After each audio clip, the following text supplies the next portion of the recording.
What's up, Colby Sharp, fifth grade teacher. Welcome to my channel where we try to help kids fall in love with reading. This is the second video in a series that I will do every 2 or 3 weeks. Books my fifth graders are reading. We did one on, I think, the 5th day of the school year. This is the 14th day of the school year. It's our 4th week. It's our first full week.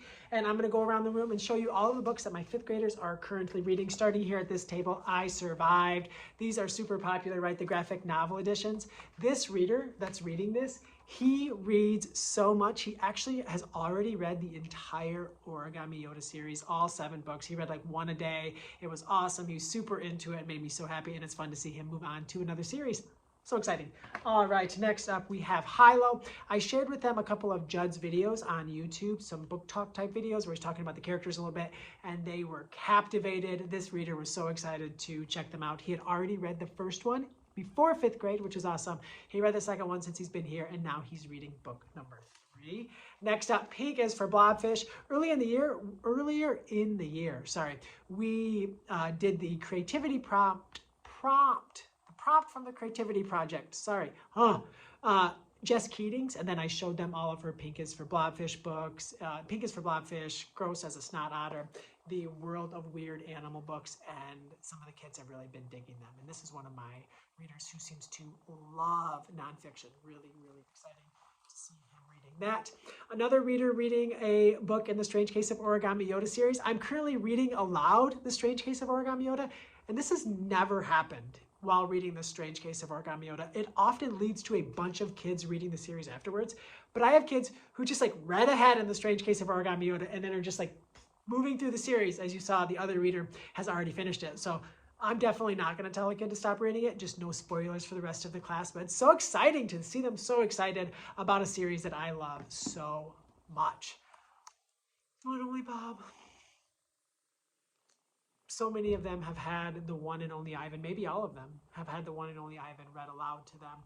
When Catherine Applegate announced that there's going to be the one and only Ruby, I showed it to them. That kind of like relit a fire behind them. In this series, I had another girl who just reread the one and only Ivan, and this girl is reading the one and only Bob. Makes my heart so happy. And then Amulet, this is book 3. This reader has read the first and the second book, and now she's on to the 3rd book. And what an awesome series. This is always popular in my classroom.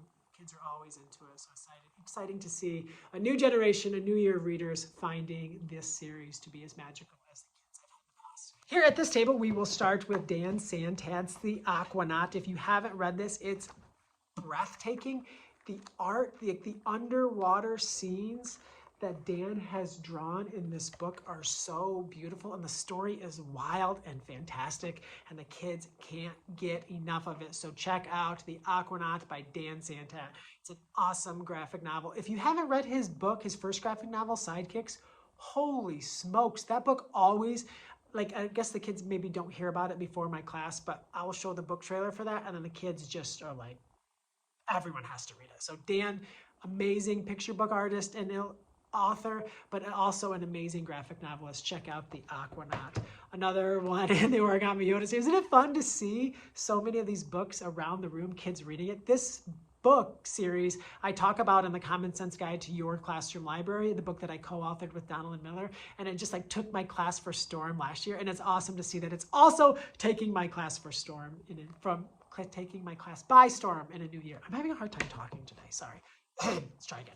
All right, next up, Finding Gobi, the true story of one little dog's big journey. Can you see we just went to our school library for the first time today, so a bunch of the kids found some new books to read there, which is really fun to see them exploring it as 5th graders. They've been in that library, many of them, throughout their elementary journey, but fun to see them. My first time experiencing them in the library. It's fun to see that. And then The Notebook of Doom. I love this series so much. It's fun to see a reader in my class digging in. I think she actually sits by where these are in the classroom library, so just been staring at her for the first 14 days of the school year. All right, we have 2 tables down, 3 more to go. Let's head on over and see what we have over there. Here we are, table number 3. We have the classic, the amazing Gary Paulson's Hatchet, one of the most important books in my life. One of the reasons I'm a teacher, I'm actually sitting in the classroom next door to where Miss Collins read this book aloud to me when I was a 4th grader. So anytime I see a kid reading this, it makes me really happy.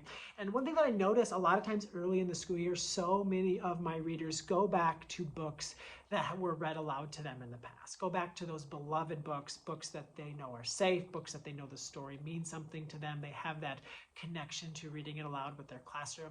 I actually ran into one of my 5th graders from last year. She's a 6th grader now, at her first cross country meet yesterday, and I was talking to her and I asked her what she was reading, of course, and she said, I'm reading Out of My Mind, which was a read aloud that we did last year that touched the hearts of so many of my kids. And it's fun to see her in this new building, trying new things like running cross country, but also being surrounding herself by books that she feels safe with and stories that she loves. So we're going to go on to the next books, but before I do, if you are new to this channel and you haven't subscribed, please consider subscribing so that you can be notified anytime we have something new and awesome to talk about here. Lots of book talks, lots of new books, and lots of these videos of the reading things that are happening in my classroom. Dogman, right?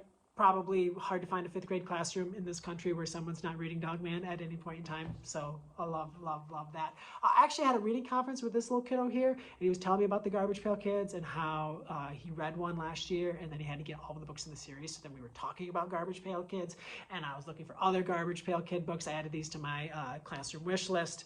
So that, which I'm always doing when I'm conferring with kids, I'm always adding books to my classroom wish list so that when I do have funds to purchase books, I can go to that list, and I already have these books that I know my kids want to read. So these I added to my classroom wish list. I'll try to remember to put a link in the description of this video if you want to see the books that I continue to add to my classroom wish list. I think yesterday I was meeting with a nonfiction reader, and we added a bunch of butterfly books because he's just obsessed with butterflies. So got to get those, and when I have time to order, it might be 3-4 weeks from now or 2 months from now, I want to make sure that I remember those books that they want to read. But he was telling me about this, then I was telling about Garbage Pail Kids when I was a kid, and how it's like a spoof on the Cabbage Patch Dolls, and my sister had a Cabbage Patch doll, but I was into Garbage Pail Kids, so just fun memories. First Cat in Space Ate Pizza, one of the most popular graphic novels last year in my classroom, and also one of the most popular graphic novels this year in my classroom, it appears. Early in the year, I book talked alone, and I don't know about you, but I book talk a lot of books.